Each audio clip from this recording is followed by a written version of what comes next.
اعوذ باللہ من الشیطان الرجیم، بسم اللہ الرحمن الرحیم۔ السلام علیکم ورحمۃ اللہ وبرکاتہ۔ دوستو، پیش خدمت ہے رزق کے ڈھیر لگا دینے والی ایک خوبصورت تسبیح کا وظیفہ۔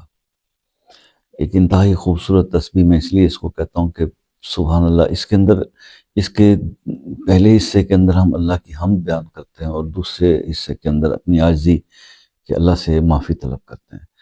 تو اللہ کی حمد اور جو معافی کا طلب کرنا، یہ دونوں چیزیں ایسی ہیں جو ایک مطلب اس سے خوبصورت بات اور کیا ہو سکتی ہے۔ تو یہ اس تسبیح کا جو ہے نا، وہ کچھ سرور اور کچھ سکون ہی اور ہے، جو لوگوں کو بھی جو چاہتے ہیں نا، مقصد آپ کا تو مقصد یہ ہوتا ہے کہ جناب دولت، دولت اور پیسہ اور رزق۔ آج کا مسلمان اوبیسلی آج کے دور میں سب سے بڑا فتنہ ہی مال کا ہے، اور اسی سے ہی ہم سمجھتے ہیں کہ ہر مشکل کا حل اسی کے اندر ہے۔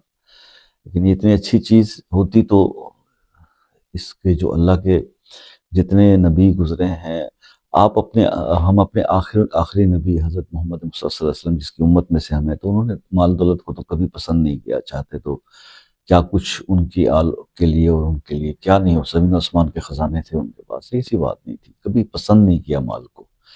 لیکن امت جو ہے وہ مال لیکن یہ بھی تسبیح آپ کو اس لیے خوبصورت تسبیح کہہ رہا ہوں کہ اس کے ساتھ آپ کے دونوں مسئلے حل ہوں گے۔ کیا؟ اچھا، اللہ اس سے راضی ہوگا، آپ کی آخرت کا بندوبست بنے گا، آپ کو دین پہ چلنے کی توفیق، ہدایت بھی ملے گی، اور جب اللہ راضی اور خوش ہوگا تو آپ کا رزق جو ہے وہ اس کے تو ڈھیر لگا دے گا اللہ پاک۔ یہ تو ایک انتہائی جو ہے وہ یوں سمجھ لیں کہ کوئی کام ہی نہیں ہے جس کو آپ کہیں کہ جی رزق کا مسئلہ ہے۔ جب اللہ آپ سے راضی ہو جائے گا نا، تو پھر مجھے بتائیے کہ کیا چیز ایسی ہوگی جو آپ اللہ سے طلب کریں اور آپ کو نہ دیں۔ اللہ آپ کو بغیر طلب کیے بھی دے گا آپ کو۔ تو اس تسبیح کو جو ہے وہ عادت بنا لیجئے۔ یا تو اس کا یہ ہے کہ میں تو پرسنلی اس تسبیح کو ہر نماز کے بعد پڑھنے کا قائل ہوں، لیکن اگر زیادہ وقت نہ ہو تو کم سے کم ایک تسبیح صبح فجر کے بعد اور ایک شام کو مغرب کے بعد پڑھ لیا کریں۔ کیا پڑھنا ہے؟ سبحان اللہ و بحمدہ اللہم اغفر لی، سبحان اللہ و بحمدہ اللہم اغفر لی۔ ایک بار اول آخر درود شریف پڑھ لیا کریں، ایک تسبیح صبح پڑھ لیں، ایک تسبیح شام۔ لیکن یہ نہ مجھ سے کہیے گا کہ 5 دن اور 4 دن یا 3 دن ہفتہ کرنے کے بعد کہ شاہ صاحب کیا کچھ بنا نہیں۔ Please be serious. دین کا کام ہوتا ہے نا، سنجیدہ لوگوں کا کام ہے۔ آپ کے مسائل نو ڈاؤٹ بہت ہیں، لیکن اس کے ذمہ دار بھی آپ خود ہی ہیں۔ جب آپ گردن تک کسی مسئلے میں الجھ جاتے ہیں اور ڈوب جاتے ہیں تو پھر آپ کی آنکھ کھلتی ہے۔ شاید اللہ پاک نے آپ کی آنکھ کھلنے کے لیے پریشانی دی ہو، تو اب اگر کھل ہی گئی ہے تو تھوڑا صبر کا مظاہرہ کریں اور استقامت رکھیں کسی بھی کام پہ۔ کوئی بھی وظیفہ، کوئی بھی عمل آپ شروع کرتے ہیں نمازوں کی پابندی کے ساتھ، تو اس پہ تھوڑی استقامت دکھائیں، تھوڑا ٹائم دیں، اور پھر وہ چیز آپ کے جو ہے وہ کام آنے لگے گی، وہ آپ کے حالات میں بہتری آئے گی۔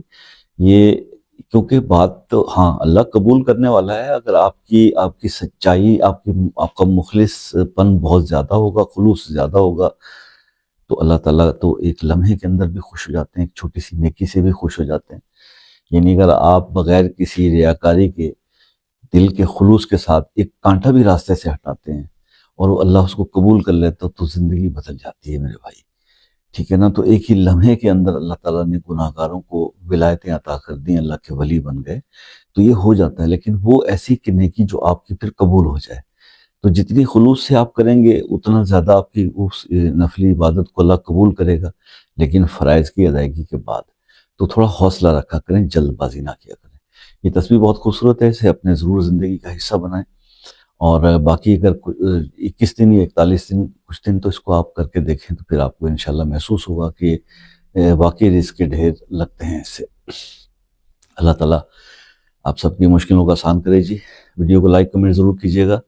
کسی مسئلے کے لیے خصوصی دعاؤں میں شامل ہونا چاہتے ہیں تو مسئلہ اپنے نام کے ساتھ کمنٹ میں ضرور لکھیے گا۔ واٹس ایپ پر رابطہ کرنا ہو تو موسٹ ویلکم جی، کر سکتے ہیں، اور بہتر یہ ہے کہ کال کرنے سے پہلے ٹائم لے لیا جائے۔ تو انشاءاللہ آپ سے زندگی یہی، تو پھر کسی نیکسٹ ویڈیو میں ملاقات ہوگی، دعاؤں میں یاد رکھیے گا۔ تب تک کے لیے اجازت دیجیے، اللہ حافظ۔